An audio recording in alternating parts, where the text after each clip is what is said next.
minutes, probably give them another sign. Cool. But I wanted to at least show you the cure. Good idea, bad idea? If we don't hire you as assistant.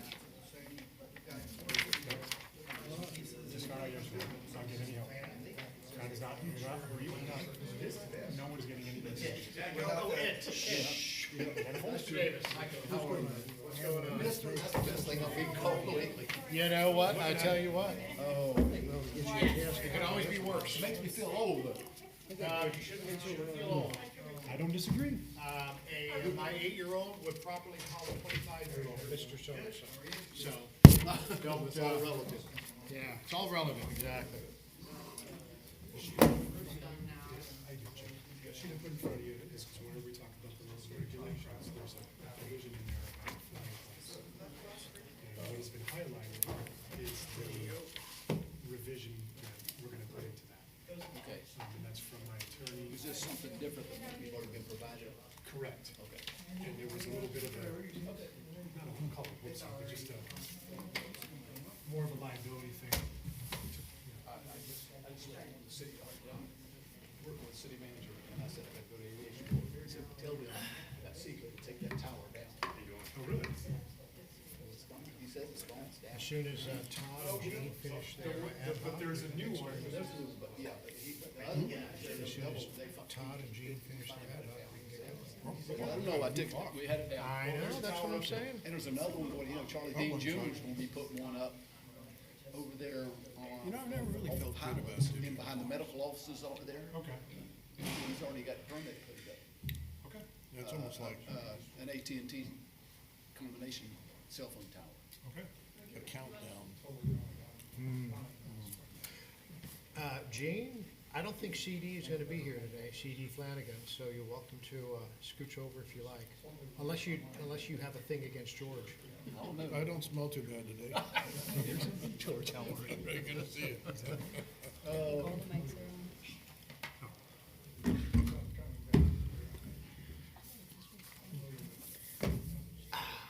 2:01, you're making me late.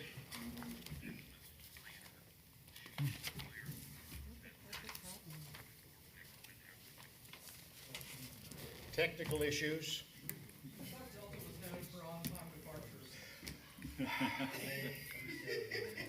Clear part.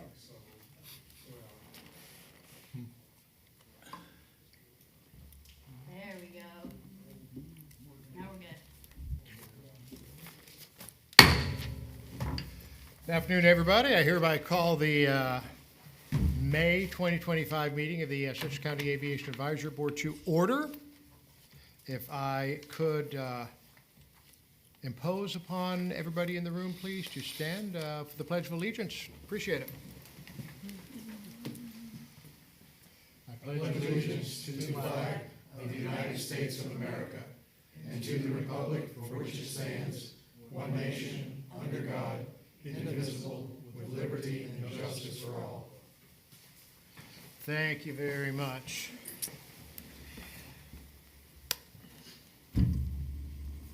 Ms. Petty, would you let us know who's here, please?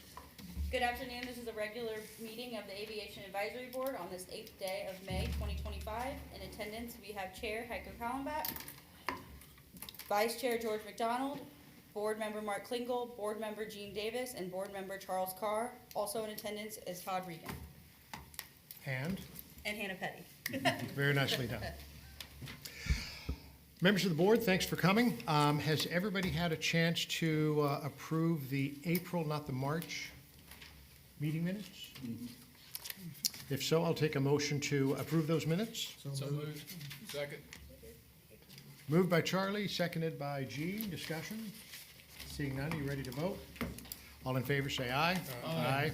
Opposed? Motion carries. Thank you very much.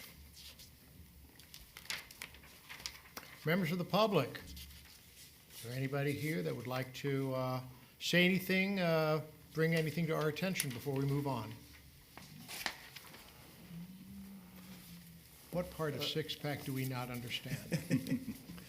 Hello, Barry Simon, EA Chapter President, 1674 President. Just want to make everybody aware that we are having a pancake breakfast, also / flying start next or not this Saturday, but following Saturday, the 17th. And in case anybody's not familiar with Flying Start is, that's where we do similar to what we do with Young Eagles, except for adults. So we're getting more adults into aviation, and we've already got some people signed up for that event, and we hope we get some more before there, and we'll let you know how that goes. Thank you. Thank you. Anybody else? Okay, seeing none, move on to new business. Members of the board, as you know, the Air Force Research Laboratory has requested use of the Inverness Airport property for an ionospheric research experiment. Possibility of slipping into 2026, 3 weeks on site, including setup, the experiment, and breakdown.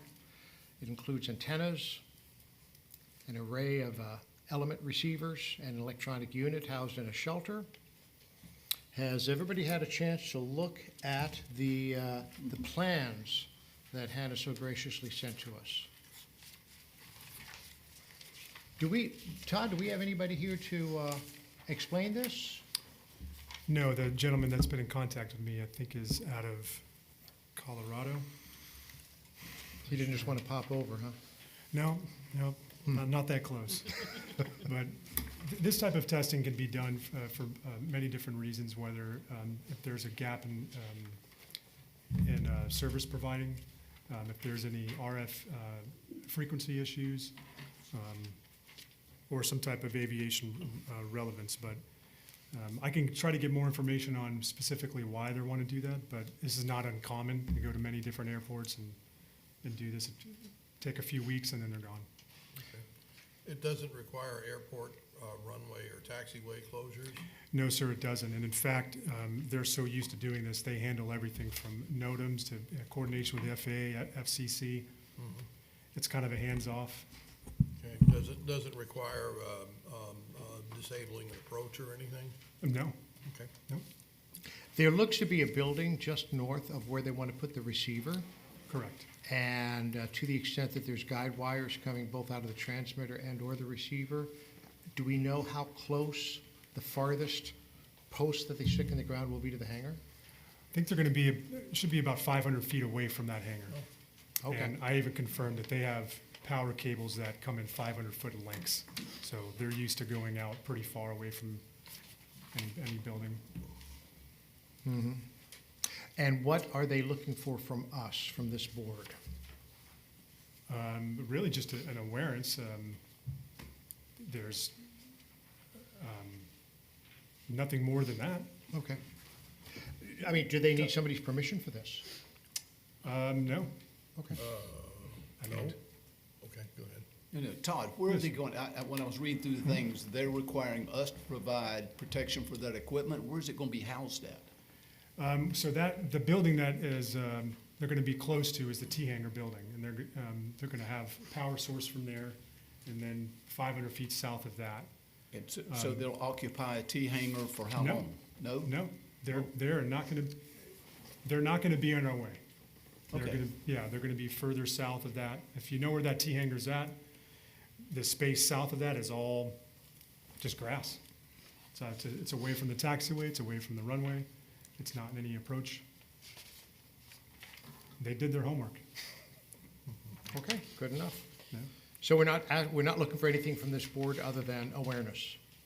No, Well, surely, I mean, this organization is the Air Force. They have the right to come in and just use the property anytime they want? I mean, they can ask, and we can say yes or no. Okay. A formal response isn't, you can definitely do that. I have no objection, by the way. I mean, I'm just curious to know how that aspect works. It's allowing, it'd be if a patron wanted to go onto the airport, you know, is that entity allowed? And B, if are they being escorted? Do they have permission by the airport? Was it the FBO, myself? That's really it. Todd, just so I'm clear, Yes. where are they housing the actual equipment? Because their site requirement says we'll provide shelter for their electronics. The shelter that they could be talking about is hangar Q, with that T-hanger. It has a it's my storage area. It's where I keep Okay. the X's at and things like that. So if they need to put any equipment, it'll be housed in there. Okay. Yeah, Gene, I'm not reading it that we need to provide that. It Well, simply says that site requirements needed, so. need shelter for the site requirement. They need shelter. They need to pound stakes. We're not pounding the stakes. They need, and they need to get the cable from the antennas to the electronics. They're not asking us to do that. So I'm not necessarily reading that we need to provide that shelter. They're simply saying that's what they're gonna need. And I've also given them that availability, depending on how Yeah, I large. can't imagine they'll put up a temporary shelter. Well, I mean, are they going to house their stuff in? They the say Air they need Force, they it. have lots of money. That's true. That's true. Any other questions, No. comments? Okay. Moving on to old business. Fair market value appraisal, the work order's been approved, work authorization's been approved, awaiting the purchase order, scheduled to take up to 60 days. What exactly are we appraising here, the fair market value of? Our airports and their assets. In fact, the one update is that the PO has been cut. It's been sent out. Okay, So. Wonderful. Was it yesterday? It was yesterday. okay. On to airport policy for non-aviation events. Has everybody had a chance to read through what Hannah sent us regarding this? Basically, it's a list of requirements that somebody that would like to use the airport for a non-aviation event, something that they would have to go through, and then the application process and so forth. This is something that George started 2 months ago. George, I added to it. Todd then added to it himself, and this was the end result. And just wanted to see before we, as the board, sort of sign off on this, wanted to make sure that everybody is on board and has no further edits they'd like to make. Mark? I have one question, and that is, step 6 talks about the financial terms and the insurance. It is saying for-profit events must pay fair market value. Is this to go in this order? Because what I'm wondering is if somebody is a for-profit or a nonprofit, and we talk about fair market value, do we tell them after the fact or we tell them at the beginning? Because if you're looking at it from a company standpoint and they say, okay, it's $5,000, they say, well, we don't have $5,000, why go through the rest of the approvals?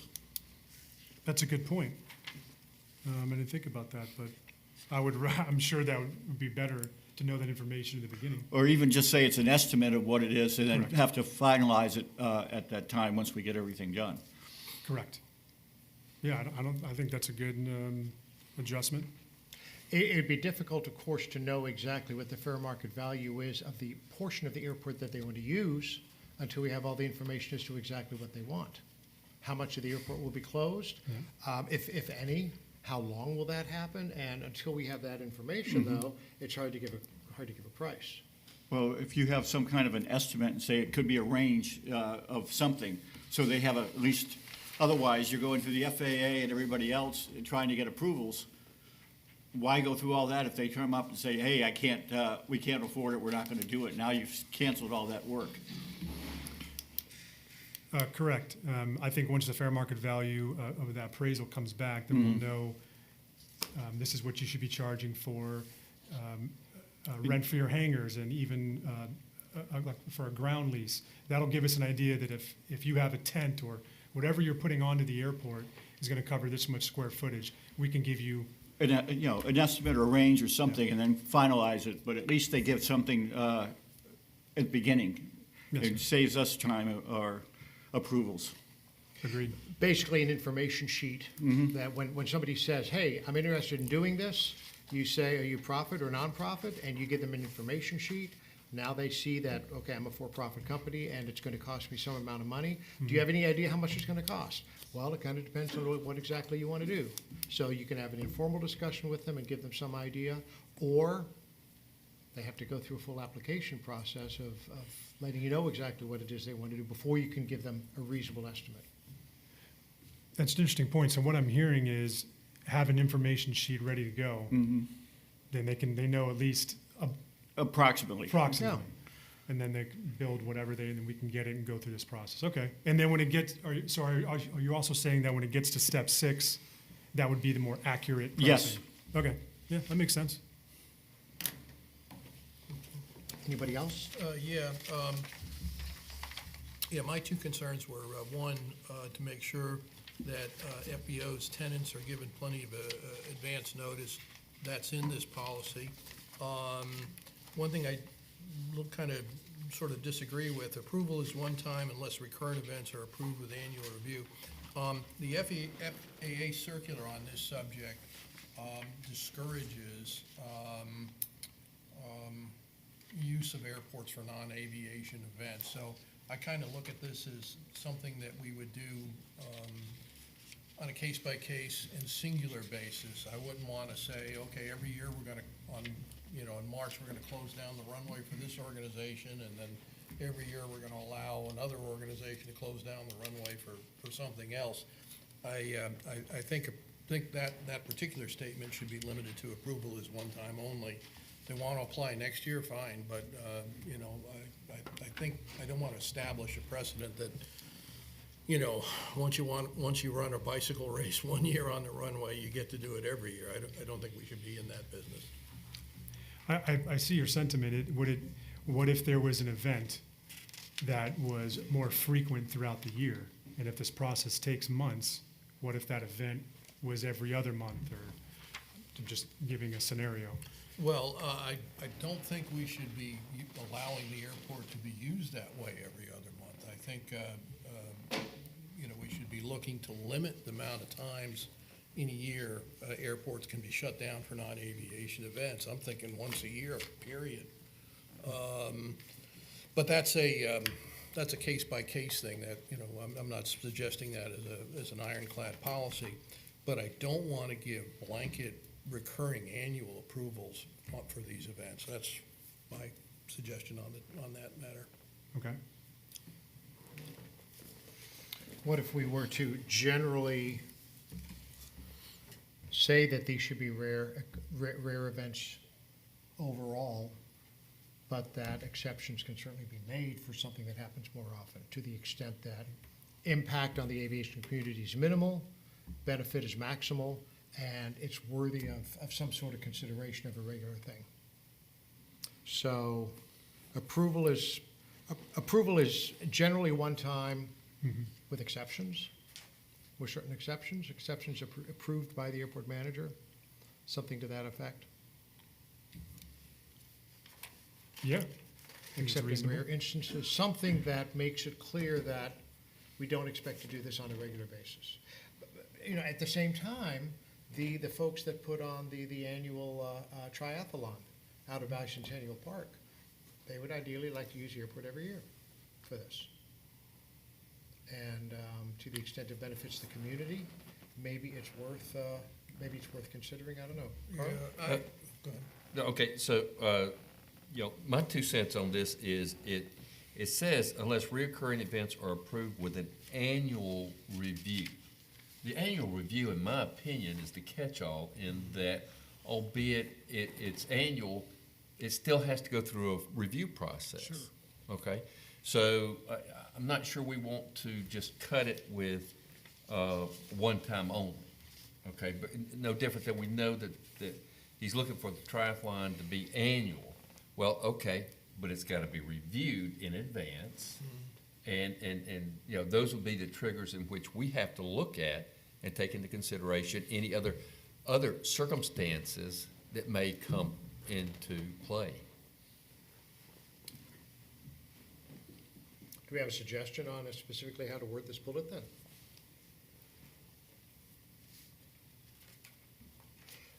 Approval is generally one time, semicolon, exceptions can be made. Something as simple as, this is the general rule, these are the exceptions to this is an exception to the rule, and that's going to be a case-by-case basis. That leaves things open. 2 happening more than once? I'd compromise with you that. Let's take, approval is one time, take out the word unless, recurring events are approved with annual review. Yeah. That sounds good. Recurring events may be approved with annual review. So take out the word unless, make it a semicolon there.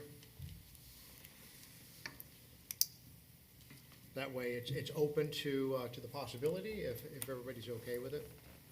Does that make sense? Yeah, I think so, but I've got one question, I guess. In the document, I guess, seems to me there should be some criteria for whether or not it might be approved.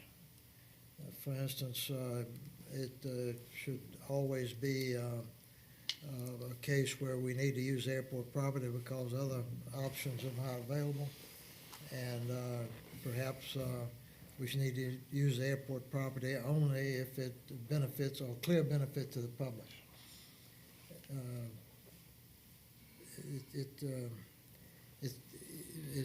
Right now, it seems to be up to the whims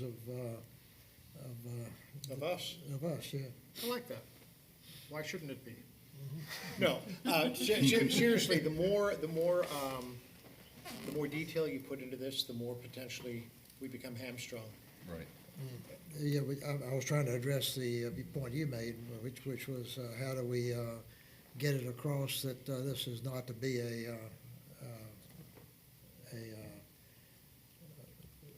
how should I say, a regular thing. A in other regular words. thing, right, Yeah. right. Michael, how about if you put conditional in front of approval? Conditional approval is one time? Or unless recurring events are conditionally approved?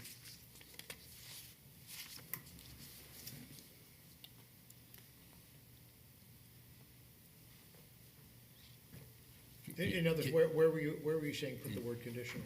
No, in front of approval, just a conditional approval, otherwise you're conditioning, there's gonna be some conditions that have to meet, so that approval's not gonna be guaranteed or anything. Oh, I see, I You see. see it in front of that. Conditional approval is one time, nonetheless. Or conditional approval is one time, recurring events are approved with annual review. Maybe, Heiko threw in there, may be approved, correct? Yeah. Maybe, Okay, yes. okay. Yes. Recurring events may be approved with annual review. I don't know, I'm not sure there's anything more to say. Approval is one time, semicolon. Recurring events may be approved with annual review. That way, that gives the approver max flexibility to say yea or nay, and you don't have to defend your decision as to why. You said yes or no. It's just a matter of making sure that the people giving the approval are, we trust them down the road to do due diligence. That's hard to say. Due diligence in coming up with approval or denial. Anybody object to that final language? No. Make it so. Yeah, no, I was going to suggest, this policy will affect the FBOs and tenants, and I was going to suggest if you want to ask the members of the public if they would like to speak to any of this. James, Andrew, anything to say on these? James from Cristero Group. I had serious concern about this policy. The airport is space and the property used for aviation related, and this is the use is for non-aviation related activity. That's what triggered all this different agency review, and that make it such a real cases, right? We are not saying we cannot use, but it's going to be on infrequent rare uses. That's number one.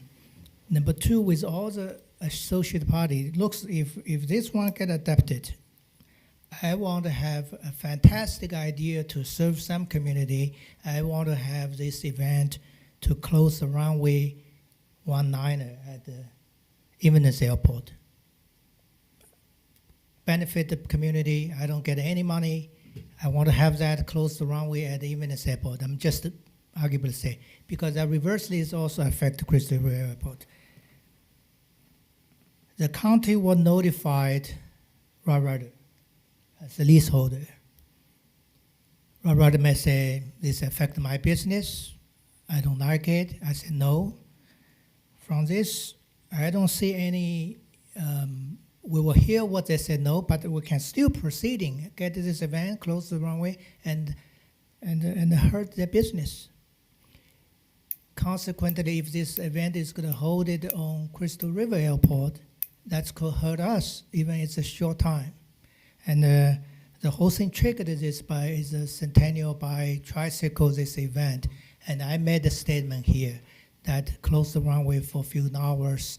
I was not going to seek monetary benefit out of that event because in support of you. I made that from beginning.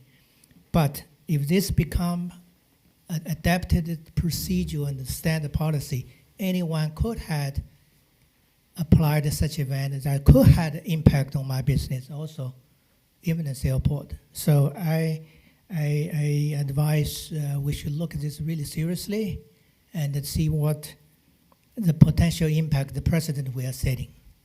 Thank you, George, for your concern, and that's exactly what I want to address. Thank you. So what I'm hearing you say essentially, James, is that you would really want the county, whoever it is that's issuing this, this review, to consult with the FBO and get their input? Well, that's the least we can do. If it impact the business, I think there should be some consideration of how this will be justified. Right, right. I have to say that I would have assumed, and maybe we need to put this into writing, that of course we're going to consult with the FBOs. And maybe that's not really obvious. Not to step on our esteemed commissioner, but that's like the first thing in this thing is that request has to be 180 days before for the event, and it requires notification to the FBO tenants and for comment. For comment. Yeah. Sorry. Yeah, that it doesn't go without saying, Yeah. it's already in there. So I don't think that the county would ever disregard the input of the FBO. If the FBO says, oh my God, that's our busiest day and we're gonna lose a whole ton of money if we do this, I think that's the sort of thing that the county would then say, yeah, not a good idea to do it on that particular day or at all. Yes, ma'am, please state your name. Holly Davis, Citrus County Commissioner. Hello, gentlemen. Very odd to be on this side of the desk. One of the things that I think all of us love and appreciate about this community is the community aspect, that we all are very involved in fundraising and getting out there and pulling the community together. I would hazard a guess that this entire thing was brought about by Rock Crusher Canyon closing. That was our premier spot for fundraisers. The Blessings Ball comes to mind, a bunch of other fundraisers.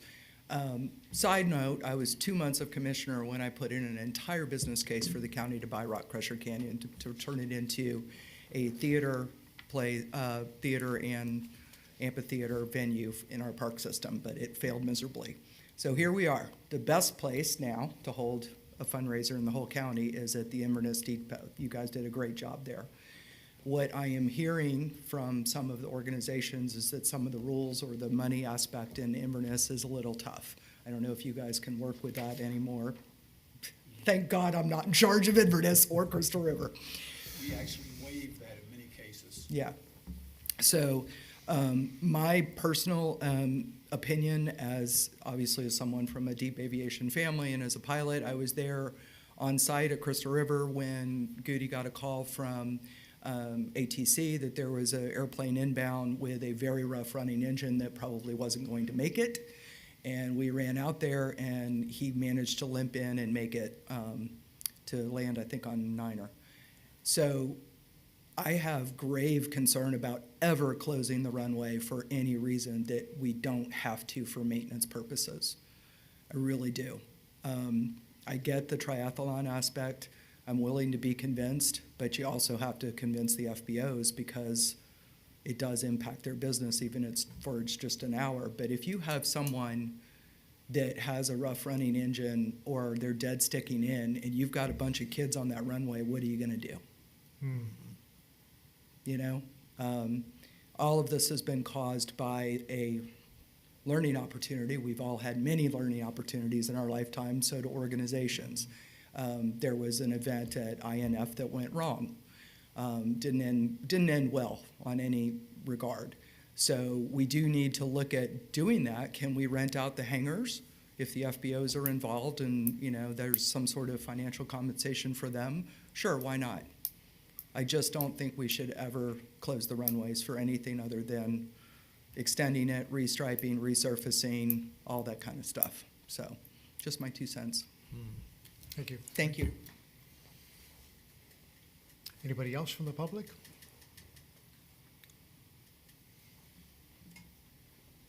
Members of the board?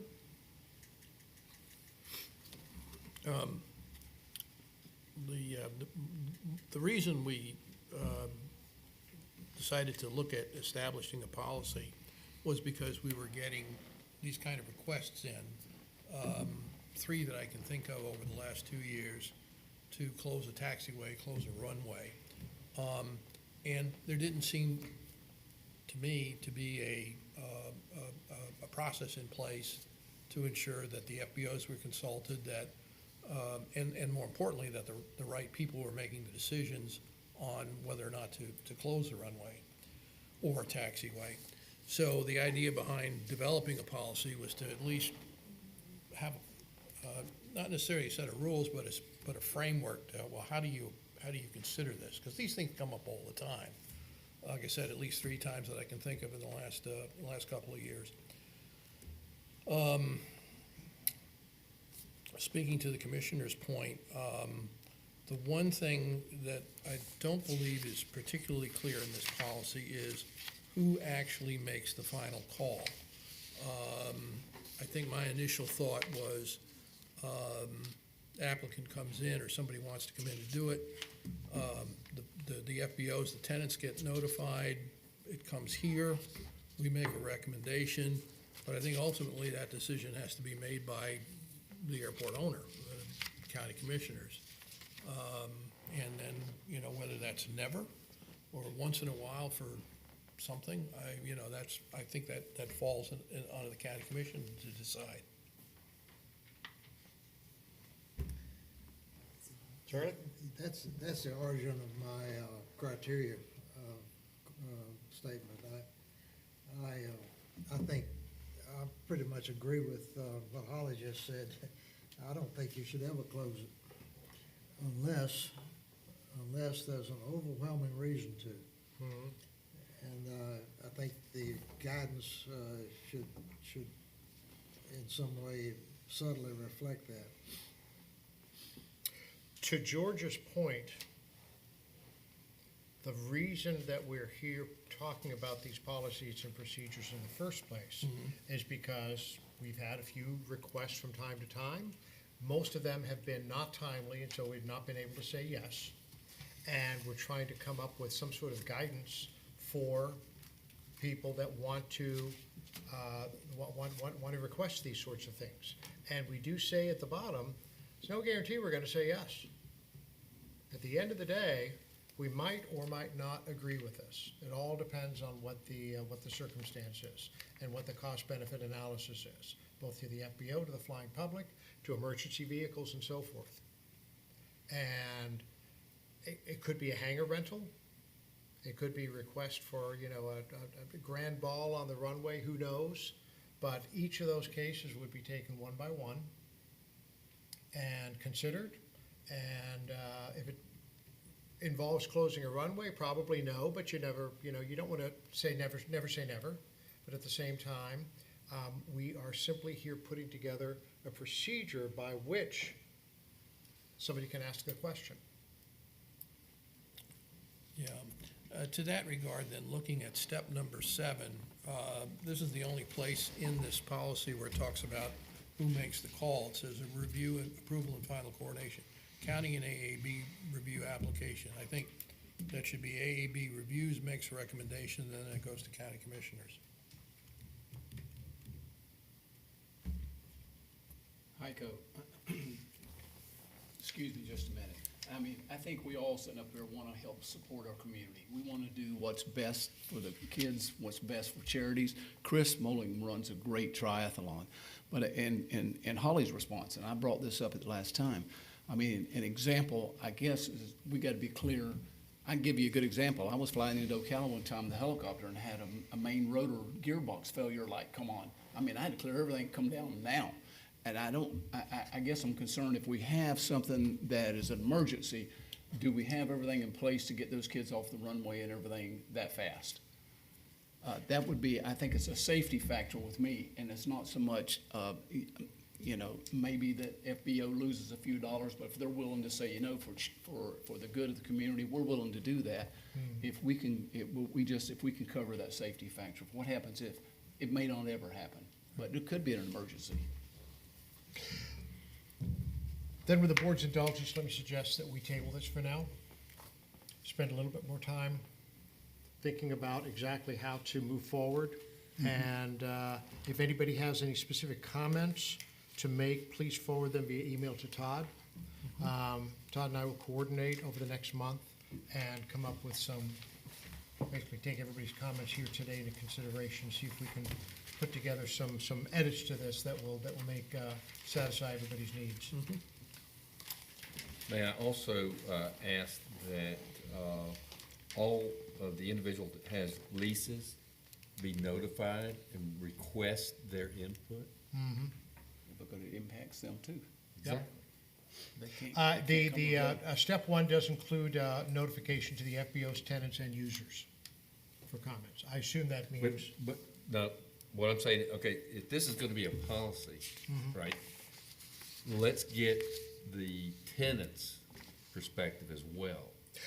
commenting on the policy. Exactly.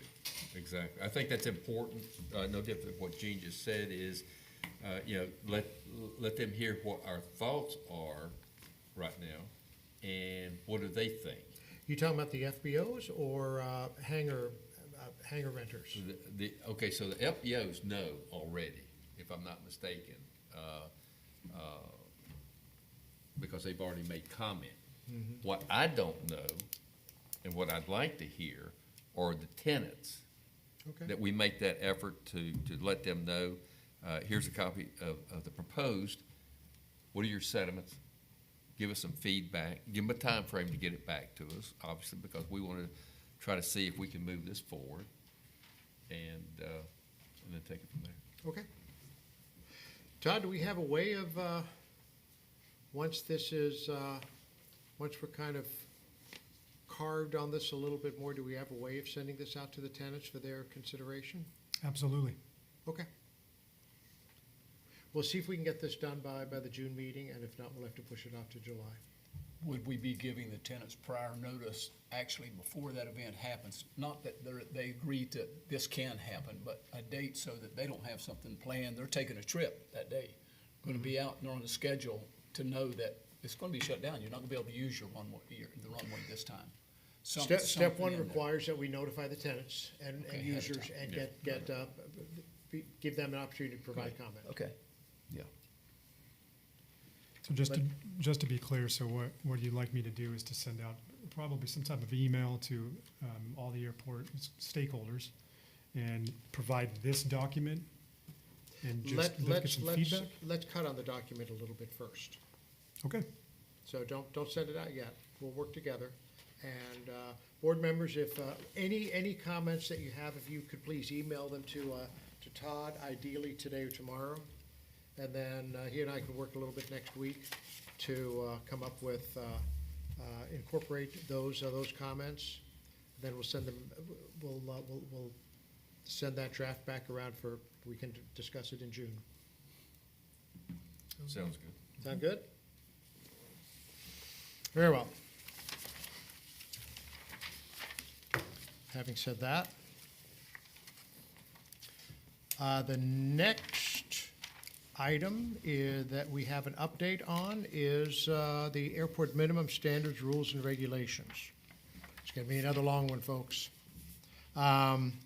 We have a revision here that was sent to us, that was put together by Alex, based on the various and sundry comments he got from various stakeholders and the public. And has everybody had a chance to review these? I've got a comment on just about every one of the proposed changes. So let's just go over each of the proposed changes one after the other and see where everybody is on this. The first one, the discussion of non-aviation vehicles on taxiways and runways, whether it's bicycles, scooters, mopeds, skateboards, and so forth, shouldn't be allowed on the runway or taxiway without prior permission.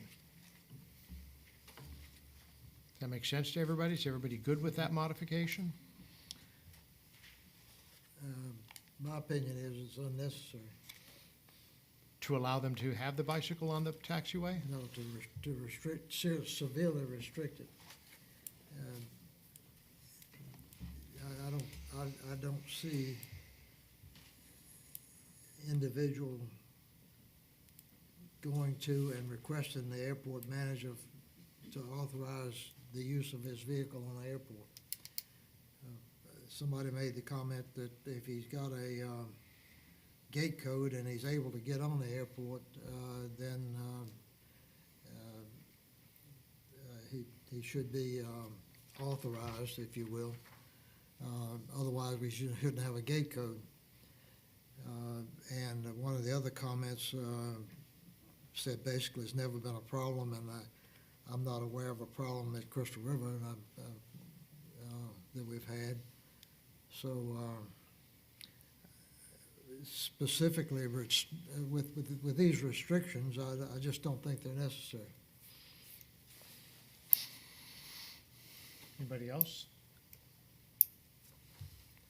Well, what's the reason for wanting to operate a car or a bicycle on a taxiway as opposed to around the ramp area and to and from the hangars to the FBO or gas pumps or something?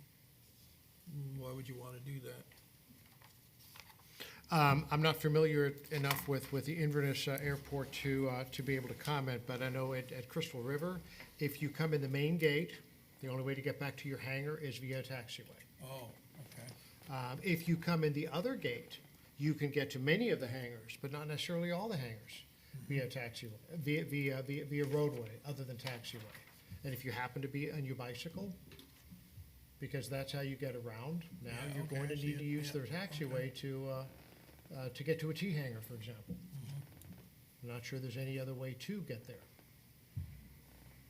Anybody aware of anybody ever having a problem with, like, riding a bicycle and getting in the way of an airplane?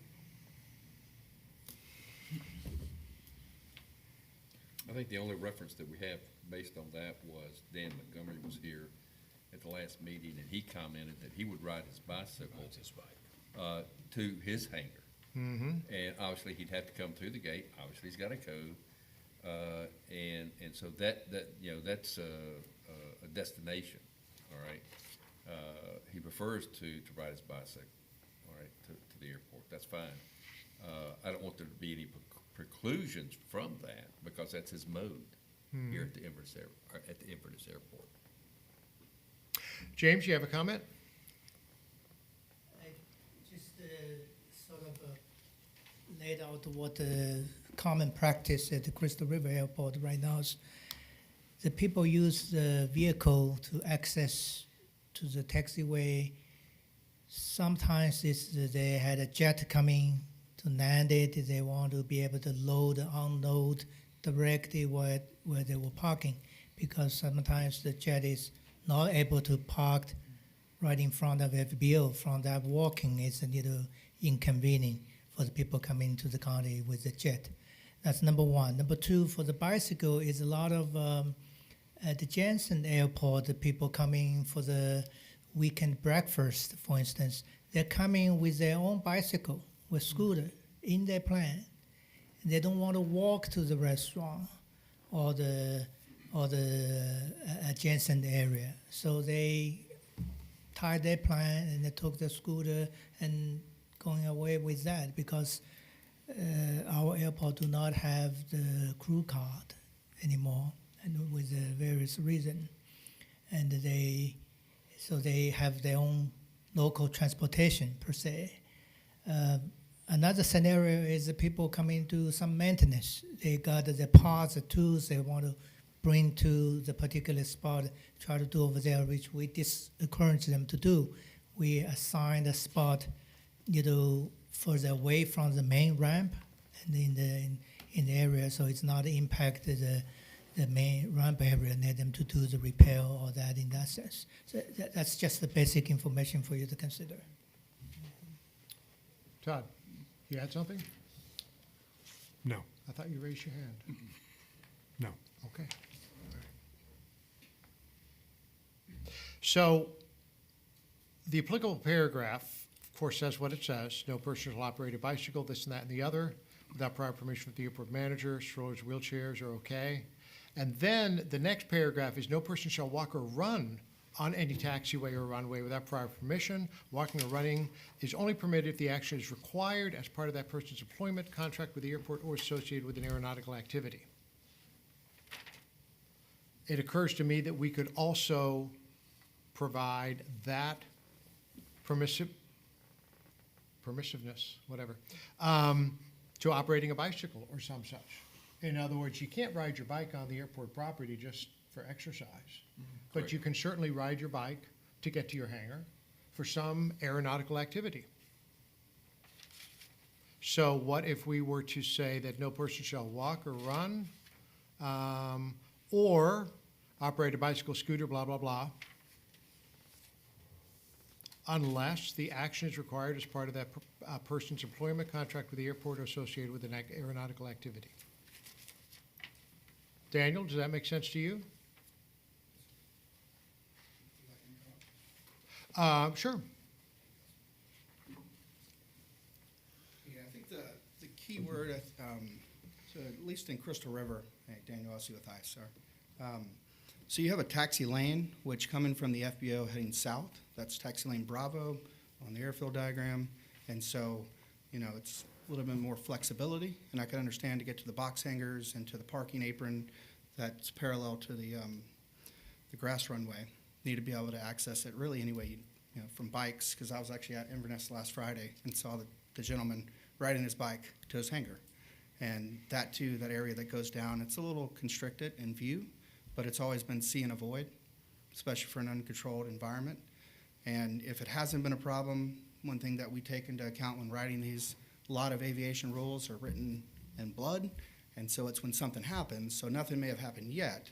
It's just making sure people that come onto the airport, maybe new tenants, are familiar. And one of the suggestions I think is great is larger airports, especially if you have a badge or commercial service, Part 139 requires that you do on-airfield driving course. So you're familiar, you understand the rules. It could be a flyer or something that you as the owner, or the tenant, kind of take the onus of see and avoid and understanding where you are, where you're going. Just as if you're in the airplane, don't lose situational awareness. So you don't want to restrict movement. I mean, bicycles are great, just as long as they understand they don't have the right of way for aircraft. Aircraft always come first. That's it. So I think by stating an aeronautical need, I think if you're inside the airfield, that's what you should be there for anyways.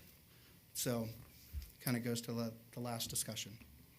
But I would defer to you guys. I think it's, to say ask permission from the airport manager on a case-by-case basis kind of puts you in a bind sometimes if you have to approve every instance of it.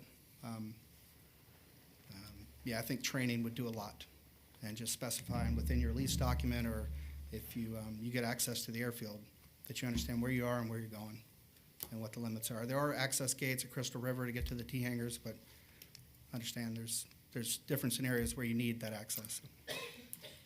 Okay, so if you could combine, or have Alex combine those last two paragraphs, I think that will serve everybody's need. That will allow the people that need the bikes to get to the hangar to still be able to get to the hangar, and at the same time not make the airports a free-for-all.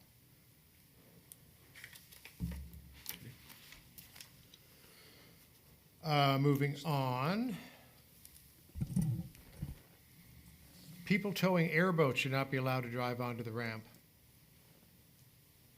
So Alex's recommendation here is that the FBOs have their operating procedures, providing the safest and least impactful method of conducting refueling. In other words, he does not recommend a change. Anybody have an issue with that? Passengers that are nervous about flying should be allowed to consume alcohol prior to a flight. The question is whether or not That one was my favorite. Yeah. So what Alex has proposed is to take paragraph 3.5 and modify it to state, except for special events which may include during air shows. I think we need to take the word during out of there, which may include air shows or other spectator events while passengers are aboard an aircraft or unless specifically proved, the consumption of alcohol is prohibited within the airport property. That makes sense to me. In other words, you can't do it unless somebody says you can. Bottom line. What we do about the Christmas party? Well, that's a circumstance in which you can. Let's get to the point. Todd will give blanket approval for Christmas parties. Daniel, what I would suggest, though, is that we take out the word during, except for special events which may include during air shows. The air show is itself a special event. Or unless specifically approved by the airport manager or their designees. Let's always have designees. Always give Todd the ability to get away from that 2 a.m. call and have them call James or Andy instead. Everybody good with that? Mm-hmm. Okay. Airport should allow dogs on a leash and cats should be allowed inside the FBO. They've modified it. Can't enter the airport grounds with an animal, domestic, or otherwise, I would think, unless the animal is restrained by leash. All animals shall be properly confined or in a crate, exempt or seeing eye dogs, garden search dogs, service dogs, and Bob the cat, which falls under any other animal on a case-by-case basis as approved by the airport manager or their designees. Let's add or their designees. Anybody else have an issue with that? You didn't actually codify Bob the cat, did you? Oh, yeah, we're gonna include Bob the cat specifically. Not gonna be around forever, and then we'll have a revision when his replacement comes around. We can fix That'll that be a if sad extras day. they involved too.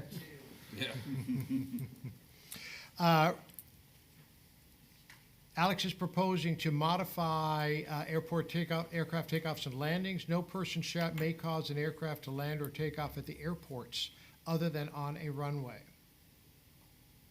So the question then is, do we or do we not have helicopters currently that land on the ramp? We do, and they almost always do, and especially the emergency vehicles. The emergency vehicles come out on the ramp, and the helicopter lands right next to them. And how do we feel about that? Just say emergency vehicles. I'm sorry? Do you, Just say- question for clarification, Yes. are you guys okay with, it's approach straight in usually for helicopters unless it's inclement weather? So if you want to have a helicopter that flies straight into the ramp, it's pretty typical, but you'll have, ground wash and, some pilots don't like that as aircraft owners. So there sometimes could be a designated landing spot, which is a runway. An helicopter could land on it, but if it's a skid helicopter, how does it get to the apron? And so this one may need a little bit of language revision to accommodate for that. Not so much just for emergency use, but if there's tenants at Crystal River that have a helicopter, and that person may not land on the runway. The original draft said no person may cause an aircraft other than a helicopter or eVTOL to land except on a runway. And based on the comment, that was taken out. Can't go down the runway because you can't. So, Right now, it says aircraft takeoff and landing. So the question is a helicopter and aircraft. Well, sure it is. It's craft that What operates in I'm the air. saying is, what Alex had at first was no aircraft other than helicopter or eVTOL. And based on the comment, he took that other than out. But let's put it back in. And, I mean, unless somebody from the public has a reason why the helicopter can't land on the ramp. I can tell you, when I would fly into Orlando Sanford, first time I ever came in, the controller kind of caught me by surprise because he told me hold under 500 feet, go to the maintenance building and land at your own risk. Okay? I'm thinking, okay. Ocala Yeah, uses that that's- terminology also. Yeah. And and the helicopter pilots understand that it's land at your own risk. Okay? If you would leave it as is, rather than making that change.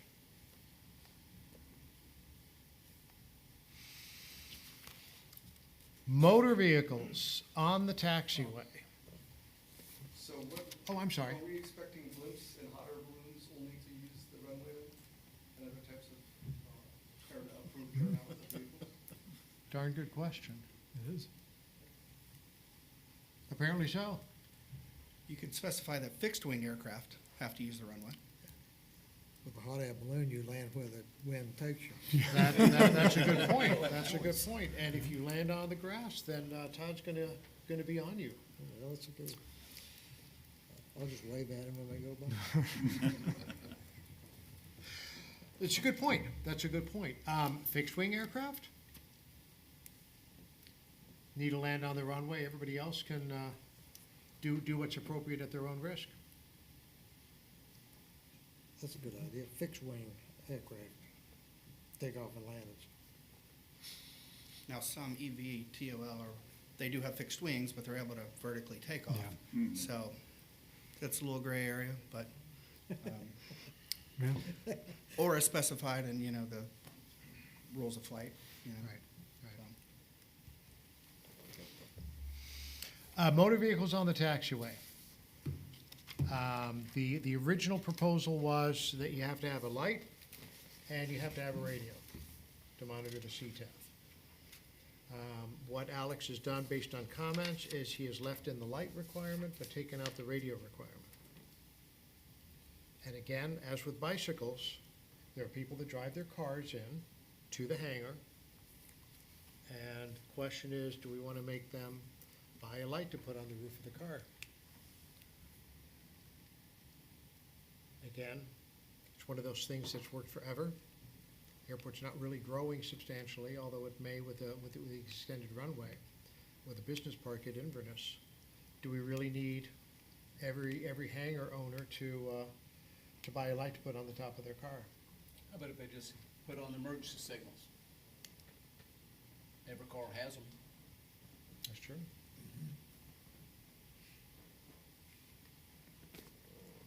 Comments, anybody? That would be the least burdensome approach. I'm sorry? That'd be the least burdensome Yeah. approach. It would be. I agree with that. What were you gonna say? No, forget about it. Okay, all right.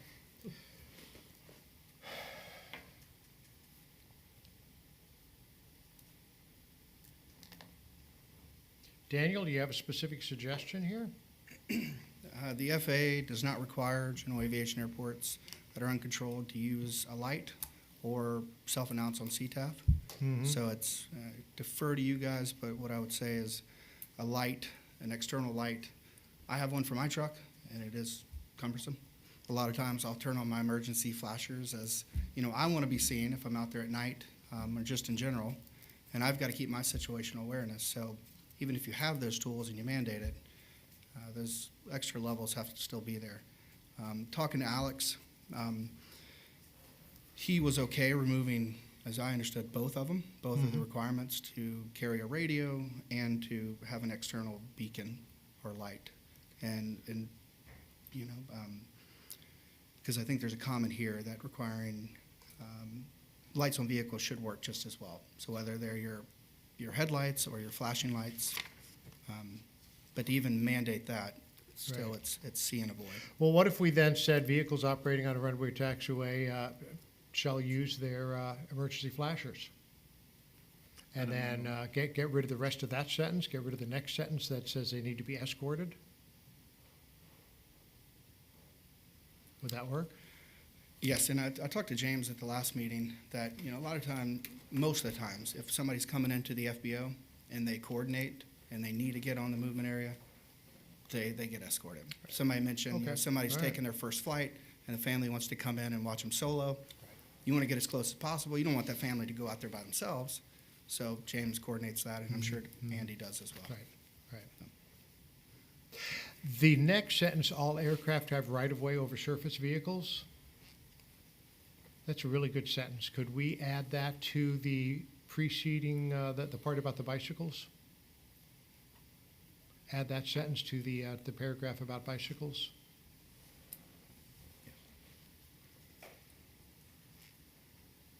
Yep.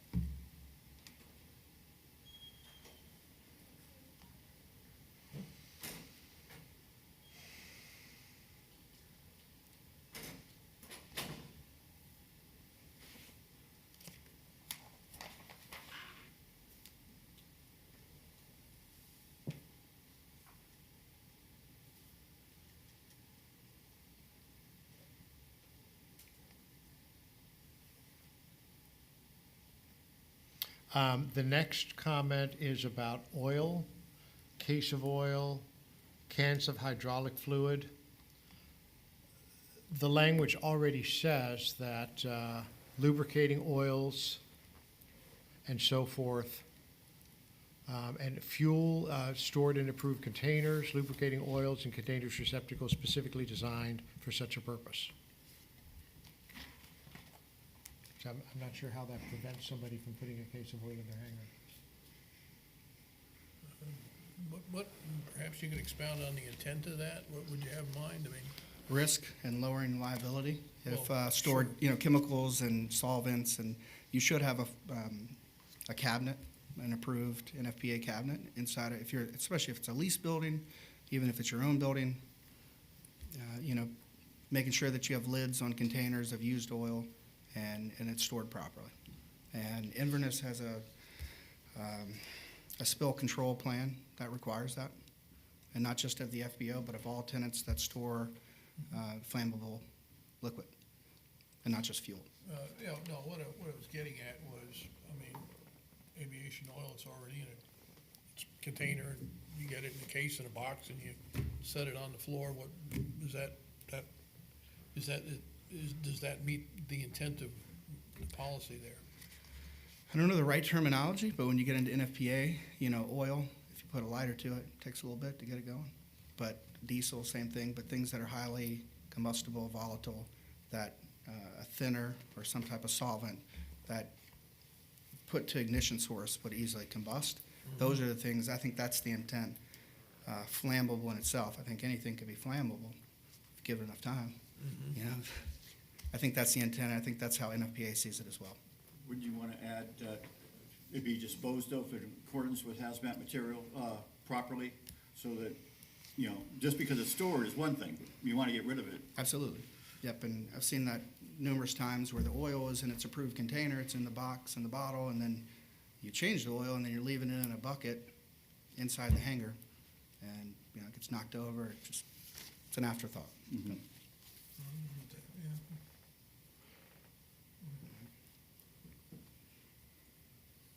It seems to me the language is good as it is, Okay. because it lets you keep up to 5 gallons of fuel in a proper container in the hangar. Anything more than that, you have to keep it outside. And oil, all that sort of thing, you're more than happy to, more than free to keep it in the hangar. It's just gotta be in an oil can, oil bottle, something to that effect.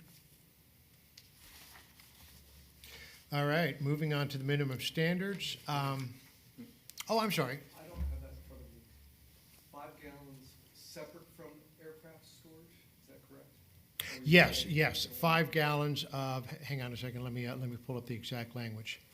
Except in the airport's fuel farm or inside of an aircraft. No more than 5 gallons of fuel shall be stored in any building or structure. Thank you. Yeah. Good point. Okay. The paragraph 3.1, no entity shall conduct an aeronautical business activity unless, that's a perfect change there. Requirement for Jet A fuel, the recommendation is we don't require the FBOs to sell Jet A fuel. They may well want to, after, to the extent that corporate aircraft come in on a regular basis.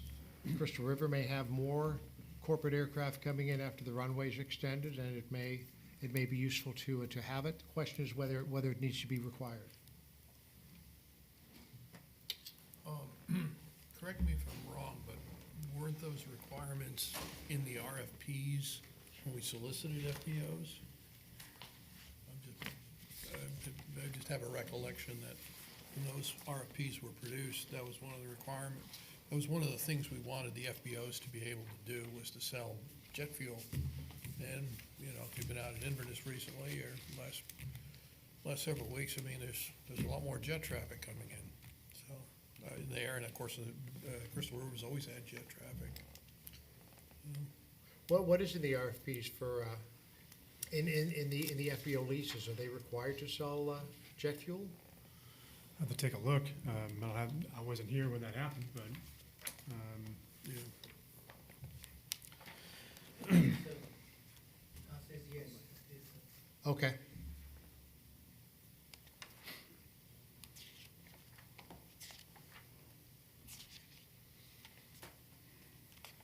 it's good, take a minute. Let's move on in the meantime, and we'll come back to this one.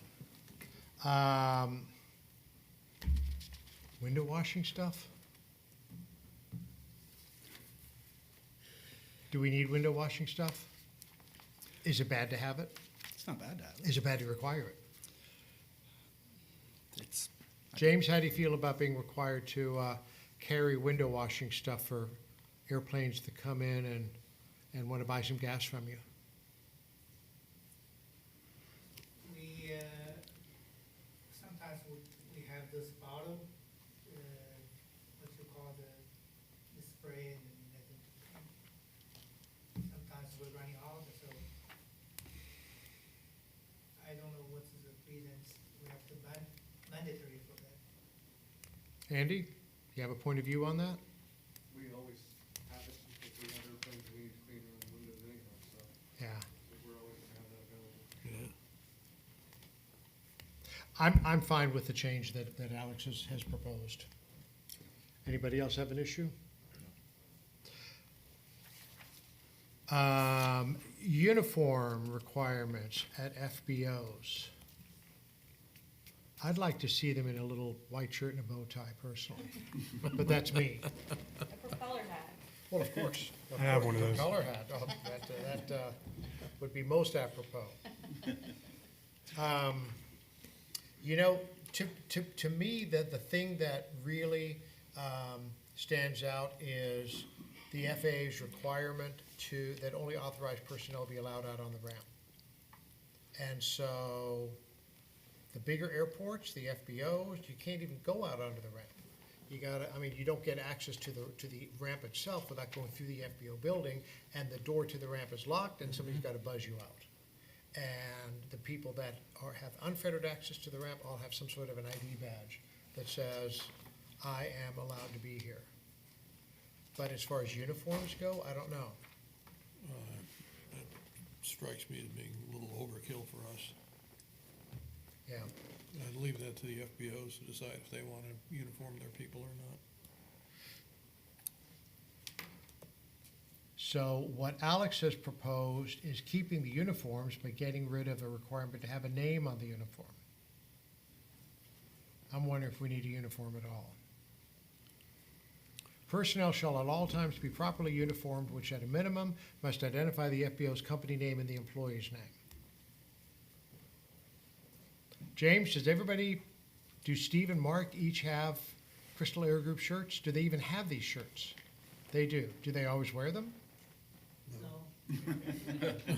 Andy, do your people have Right Rudder shirts that they always wear? Everyone has shirts, however, you know, a $70 Nike shirt is not necessarily worn by our mechanics and technicians for obvious purposes.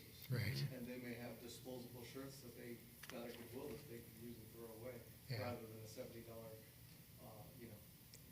shirt uniform that is approved. So it seems like overreach to me because it's just additional expense that isn't necessary. Every single person is required to do that.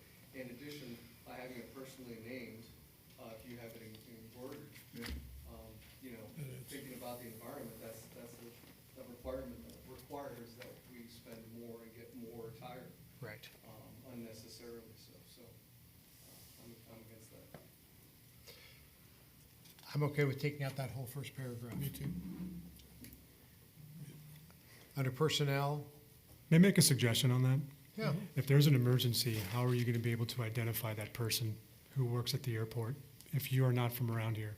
It's a non-local area. it's a good question. There's no way to identify them now. When James gets called at 2 o'clock in the morning because there was somebody there, he's probably going to come in a T-shirt. He's not necessarily going to have a clean Crystal Air Group shirt to put on to go out and help these folks with whatever issue they have. So I don't know that they can, other than, hello, I'm James Chen, or I'm Andy Chen, or whoever, and I'm here to help, just like the FAA. Okay. Different point of view? Yeah, what about the possibility of having some kind of a badge? Best. That they could just I don't- change, it's there. I agree that the uniforms are completely unnecessary, but, and really not practical. But, for those of us that are out there every day, I don't know what you could do, just a lanyard with maybe a pilot's license or some other identification on it that says I work for Crystal Aero Group would not be unreasonable, I don't think. ID badges? So, a recommendation I had to Alex, because it is a cost, and it is an additional step that you don't already do. And talking to Todd, this was an early idea of having standardization, and, you know, you're operating a business, so you have visitors, and this is their first view when they get off the plane of what Citrus County is, if you're not based here, right? And so having that standard of, 20, 30 miles to the east, you walk into Ocala, and it's obviously a different place. Shelter is, They have the bow ties. they do. But a suggestion that I made to make that step, if you do want to try to incorporate that, is and maybe just get a universal type of, it's like a name tag, doesn't have your name on it, but it's got a company logo that you just safety pin into your shirt. You could drop it at the desk when your shift's over, or if you're, doing flight instruction, put it on. We're not trying to make a, additional burden, but having consistency. And you're right, every time I've ever responded to an aircraft crash, I'm not wearing an airport shirt. I'm wearing my badge to get into the gate, and it tells you who I am. But until you have that system in place, having something temporary may be the best course. Because if you work 5 days a week, you may have to have 5 different shirts, and it gets expensive, especially if the employee itself, if they had to buy them at $70 a pop, and then you get them dirty, and it's a lot. So, if anything, I think showing a company name for an FBO gives a little bit more polish, and I think that was the intent. Yeah, either a name badge or a lanyard. Lanyards are so easy to stick one of your name, very well acceptable. Most of your telephone company employees, a lot of times use them lanyards. So not even an ID badge, but a lanyard that says Right Rudder Aviation? It's something that designates, because the only people gonna have them are gonna be somebody who's with Right Rudder, and nobody else is gonna have access to them, Right. or a name badge. You guys, either of you have a comment on a potential requirement to have all your employees wear those? Previously, the county provided ID badges, but they terminated the program due to cost. And now it sounds like there's a desire to shift that onto the FBOs away from the county. Right. How long ago were they providing badges? Prior to 2018, Okay. but we know that they chose to discontinue the badge program because of cost specifically. But now to see it come back as a requirement for the FBOs and place the financial burden away from the county towards the private entity is interesting, full circle. Right, right. You guys used to have badges? We've never had, James bought shirts, but We never had badges. Okay, The Inverness Airport did. okay. I would James, you have think a it- point of view on this?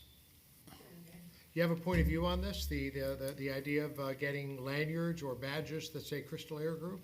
I think it's overreach, as a minimum requirements.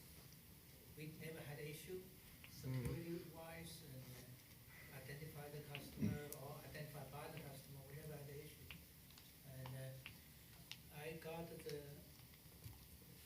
uniform T-shirt and everybody got the uniform T-shirt, not as a mandatory. We choose to do that if we could. We not necessarily want to have a lower standard, Right. but I don't want that become a minimal standard. For full disclosure, all railroader employees wear nice polos as well, Mhm. unless they're doing oil work or something like Right, that.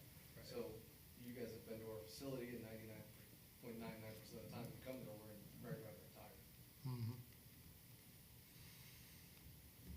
Gentlemen, what's your pleasure? Strike the paragraph, modify the paragraph, or keep it as is? Strike it. Strike it, I hear strike it. If you keep it, the FBOs do not need to bear the expense because that's a requirement that we're placing.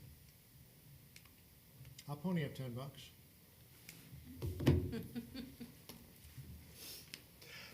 Strike the paragraph. That's our recommendation.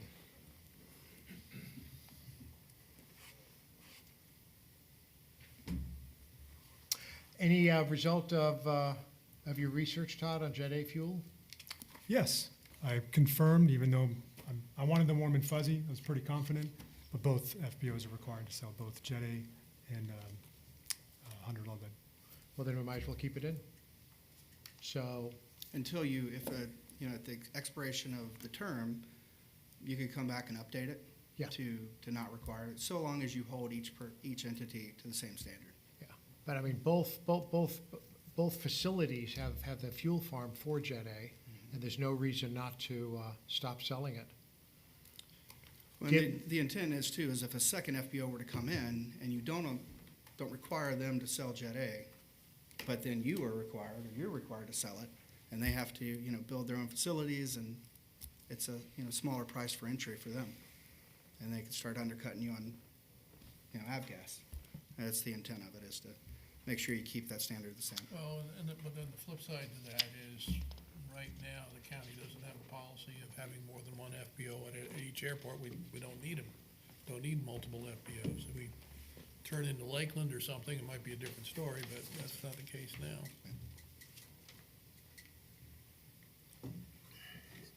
It seems to me that whether they sell Jet A or not, it should be a question of the lease. Not in some other document. So are we or are we not requiring FBOs? If the lease says they shall have Jet A, then they shall have Jet A. I don't see why that needs to be in another document. I see what you're saying. The intent of that is that each commercial operation lease, this would be an attachment, exhibit, appendix to it, and that it would, as terms of services provided, you could spell them out for clarity, but a lot of them would reach back into the rules and regulations, minimum standards to establish. Now, if you want to go outside of that and, go above and beyond, but to lower the standard, be careful there. Well, in the case of the two Citrus County airports, the county has spent a lot of money to provide the equipment to have Jet A on the field. And therefore, if it's part of the lease, then that all goes together. Why a separate document is necessary, I don't understand. For standardization? If I was to create a lease for every single person, these are the minimum standards or constant things that you'd be putting into a lease. Well, why would you need to do that if you want to have these standards set? And then you can rely to them, and you can also, if need be, amend them on a case or whenever they need to be amended versus going back and potentially amending a lot of leases. It's less work. And it does provide these minimum standards on how to operate at an airport. And so the minimum standard should be with Jet A or not, or without Jet A? Recommendation right now is to keep it the requirement because your current operators of FBOs are required to have it. We could add an exception, except exceptions may be made by the airport manager. And that way, Todd then has the ability to allow for a smaller FBO to start up that wouldn't have to, Well, I think they would have to meet those minimum standards or that, correct me if I'm wrong, I'm pretty sure that would be considered discrimination. Mhm. And that so are we saying leave Jet A in? For now, Okay. would be our recommendation. Everybody good with that?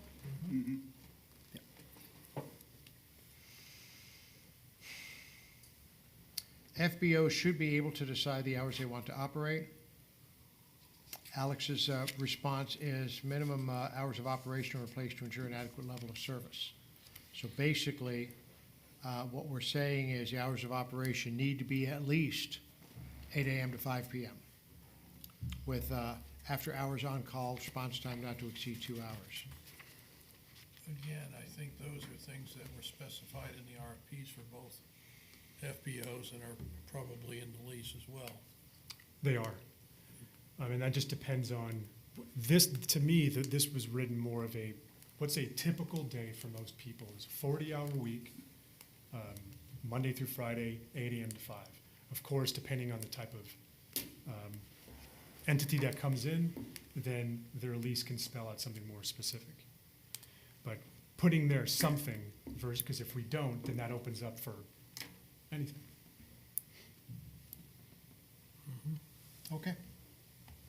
Then Alex recommended no change, and so that's fine. A&P mechanics should be allowed to run a maintenance business out of a truck. Hangars not required.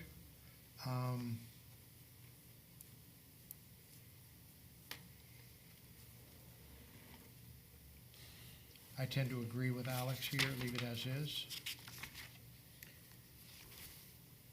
This is for A&P operators. They need to have some sort of a hangar. Exceptions, obviously, under the emergency business exception.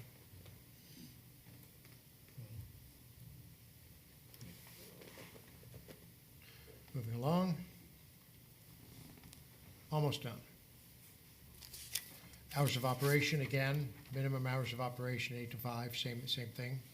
Requiring a hangar or specific office space for a flight school should not be required.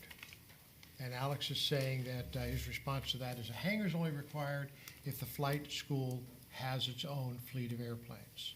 Otherwise, they only need office space. And he is therefore proposing no change to this. Everybody good with that? Yes. Okay.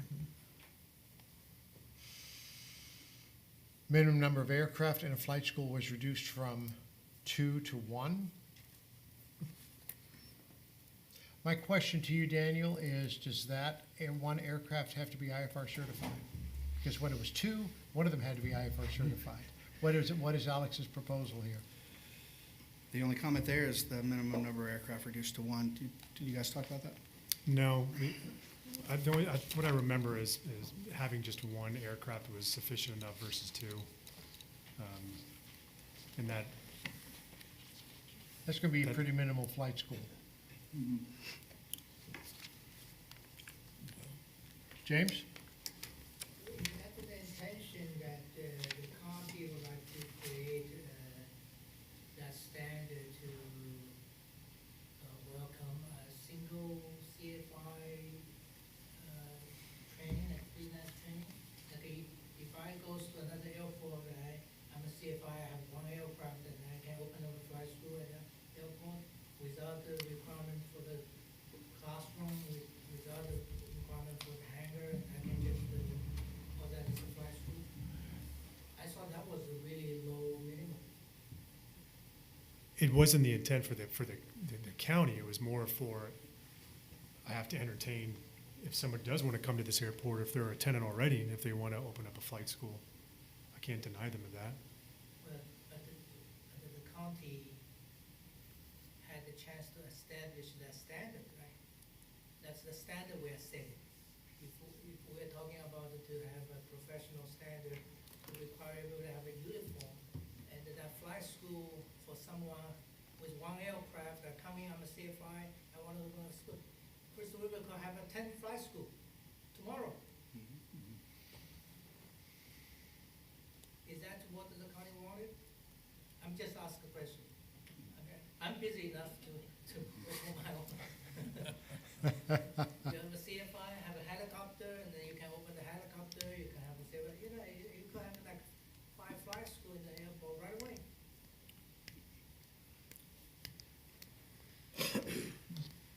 It So- would be- Go ahead. It would almost be having an elementary school with one student.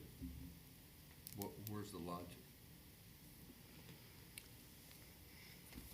I mean, That's just my analogy.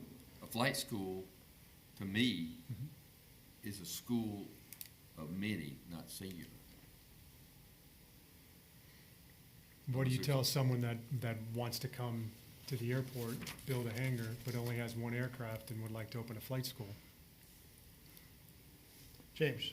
I want to also mention, it is part of the lease requirement for both airport, both operator. If we open up a flight school, that need to be Part 141 flight school. It need to be CVIS approved. I think both of us have to go through the process to get a CVIS approved. Is that going to be scratched away from this? Or is that still going to be the minimum standard? I think if we have a minimum standard, that need to be the standard to hold. Because on my lease, that's required to be a Part 141 flight school, not a Part 61. We can do Part 61 training. And also, is a CVIS approved, meaning we can accept the international student.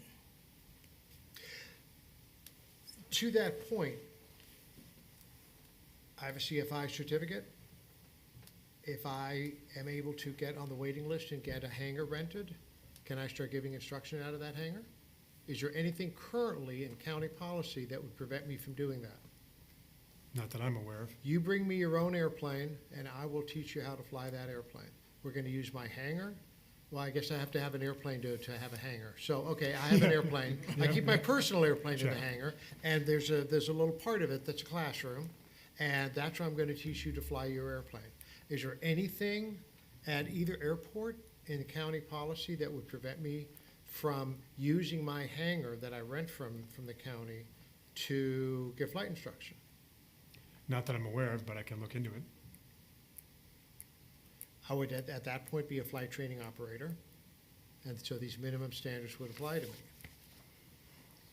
And I don't have to ask anybody if I can do it, as long as I meet these minimum standards. Need a uniform.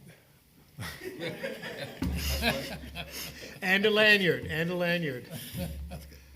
Andrew? Going back to your IFR statement, again, requiring that will purposely exclude other types of aeronautical activities, other aeronautical schools, such as balloon, glider, helicopter, if we're required to have an instrument ship.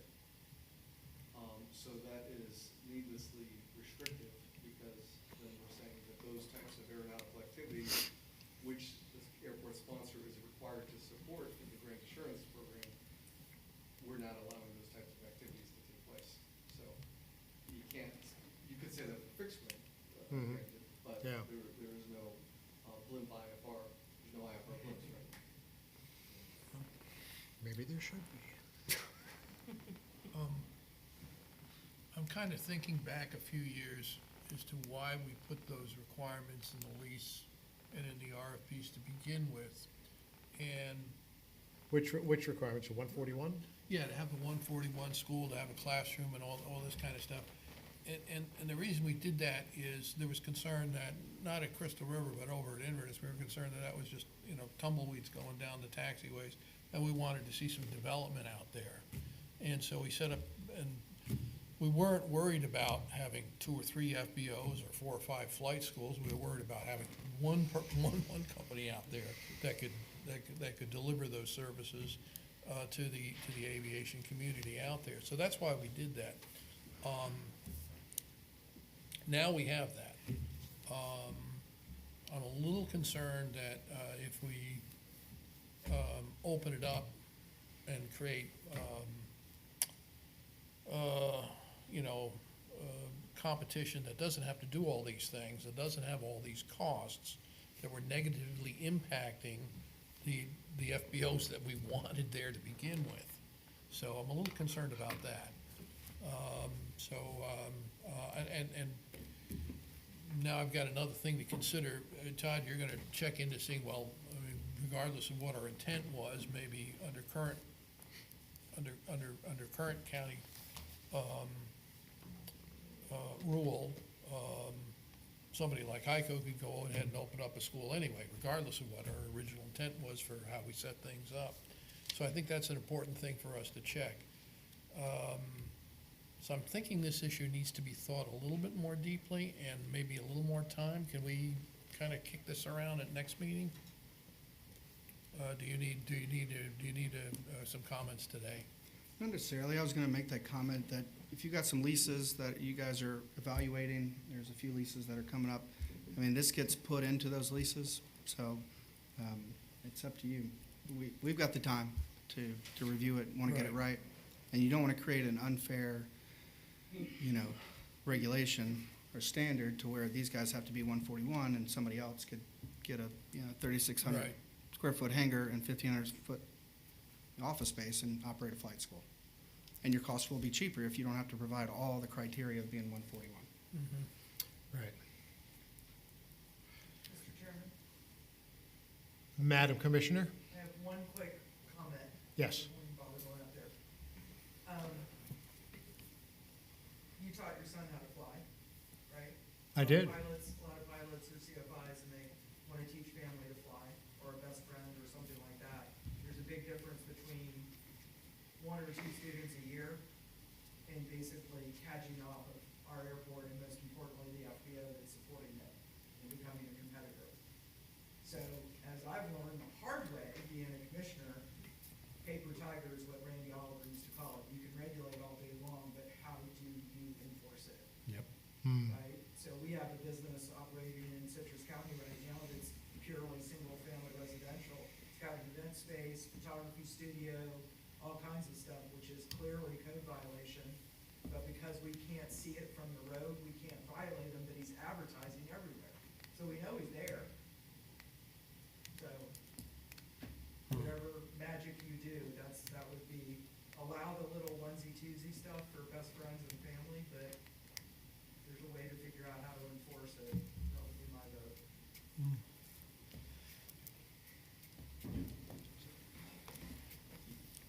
I believe you asked me a question, if we're, Mr. McDonald, if we can table this and come back to it. At that particular issue, yeah, only because it allowed it to research, well, I mean, if anybody can come in and do it anyway, then, okay.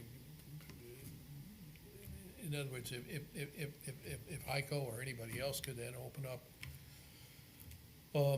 a competing Part 61, flight school, that paints a little different picture on how we have to approach this question, I think. So I think having the answer to whether or not that scenario can happen anyway, I think is germane to figuring out how we need to, whether we need this policy or not. I'll definitely look into that, and I'm sure I'll have an answer by the next time, or Okay, by the next great. meeting. But we're also going through this document. I think there's already a few things that we're gonna be bringing this again. We're gonna be Yeah, talking yeah, about this so- again. And in any case, what this is doing is saying that, okay, if you're gonna open up a flight school in your hangar or wherever at the airport, here's the minimum you have to provide. That you can't show up at Wright Rudder or Crystal Air Group and with your student and say, come on, let's go out and fly. You can't use their classrooms. You've got to have your own classroom, 1,500 square feet, on and on and on. And so there are certain minimums. So that already is kind of a high bar to cross. You don't have to be 141 necessarily. You don't have to have multiple airplanes, that sort of thing. But at the very least, anyway. So yes, let's talk about this some more next time. Okay. Flying Club, we don't need a CFI. I think everybody was on board with that last time. Am I right about that? Can you speak to how the verbiage has been modified to allow for a non-equity flying club, please, sir?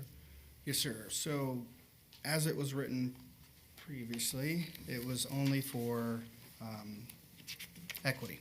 So each of the members that it would either be an LLC or a company that owns the aircraft, and each of those people would be listed as owners or a vested interest in it. And so a non-equity club would be, you don't have equity if you're a member, but it's not necessarily for profit, right? And so Chris Wilson, the attorney, gave an opinion that you could have really all three, you just need to specify it. And so the FAA looks at for-profit flying clubs, essentially like you're bypassing the regulations, the minimum standards, and you're providing a service like an FBO, but you're not having to meet all the requirements, pay all the fees.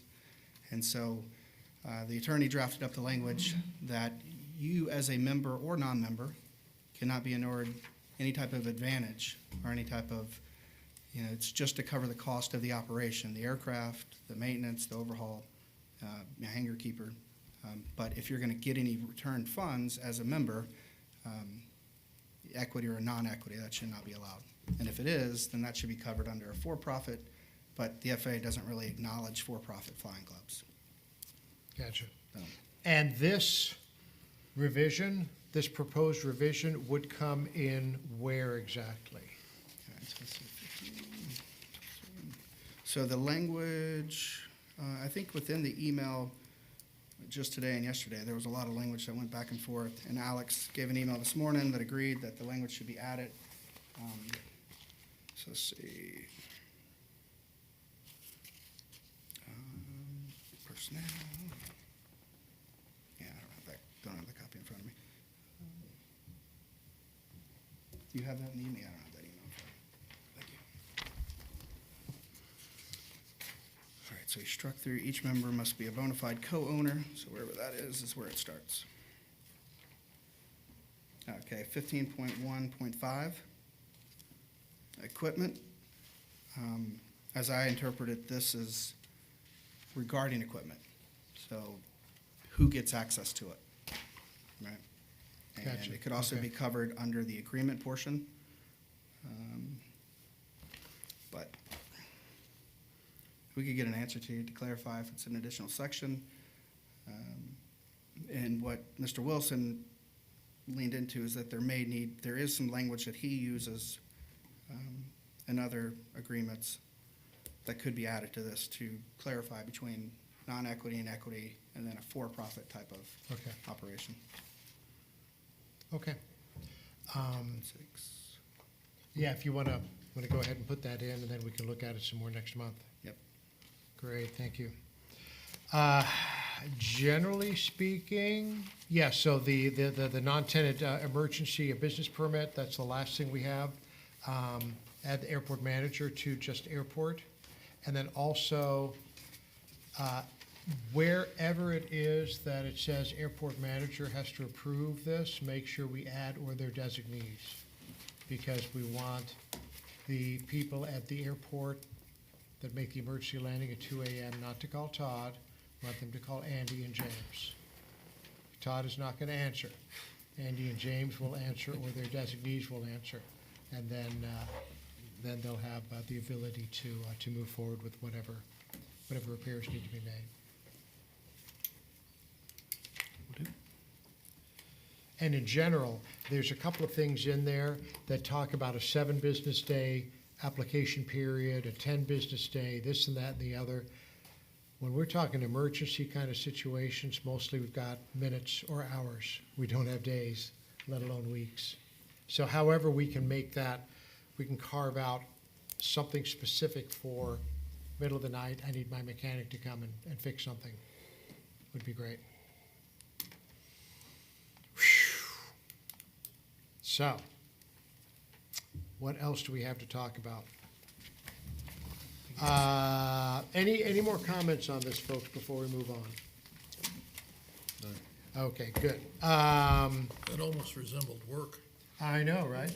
So major project status updates, the Crystal River Aegis survey, work order's been approved, and we're awaiting the purchase order. Correct. Good. Inverness Business Park, we've received the closeout permit for phase one, the approval.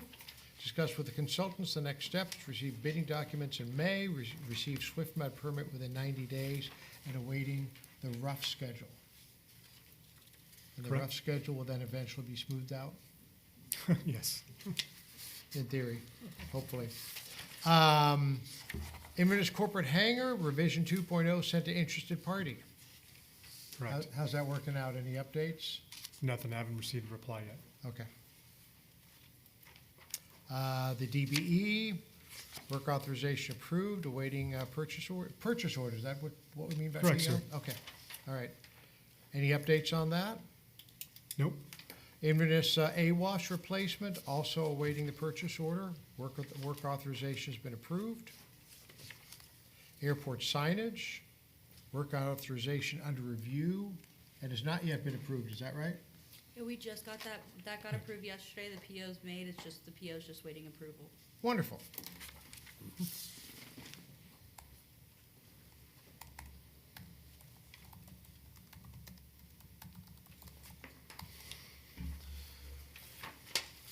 And that takes us to presentations, which we have none.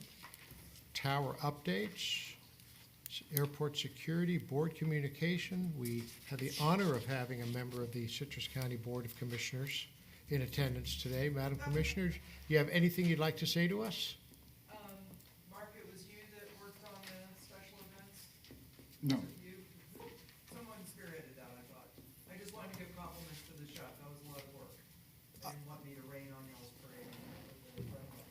But Judy did say something really interesting to me with all the sound offs, the next door toxicity, all that other stuff about it's only rich people that use the airports and it's a lot of money and, blah, blah, blah.